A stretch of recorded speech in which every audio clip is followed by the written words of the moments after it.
Committee ঘোষণার আগে senior নেতা হলর মতামত লোয়া নয়। এই কমিটির দীর্ঘদিনের ত্যাগী নেতা হলে স্থান নফানোর হতাও জানাইয়ে চট্টগ্রাম মহানগর বিএনপির সাবেক সাধারণ সম্পাদক আবুল হাশেম বক্কর। এটা জেল নহাড়ে অত্যাচারিত না হতে, নির্যাতিত না হতে এরকম কেউ নাই। পরিবার নির্যাতিত হইয়ে, নিজে নির্যাতিত হইয়ে এরকম নির্যাতিত নেতা কর্মী কলারে কমিটি পরিবার প্রাককালে আরা তুমি আসলে একটু পরামর্শ লওয়া আছিল বা আরা তো পুষ্করণ আছিল, আর এত বছর দায়িত্ব পালন করছি আর তারা এরকম কোনো একটা কথা না হয়।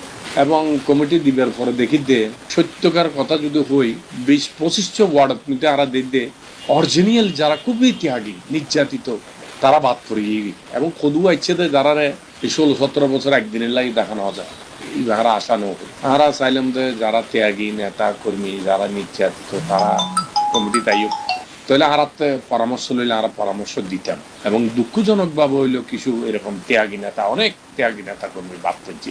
আমি মনে করি এখনো সময় আছে, তারা চেষ্টা করলে আলাপ আলোচনার মাধ্যমেই তারা আবার ইনক্লুড করিয়ে নেয়, আবার ঠিক করি তারা ঠিক করানো উচিত।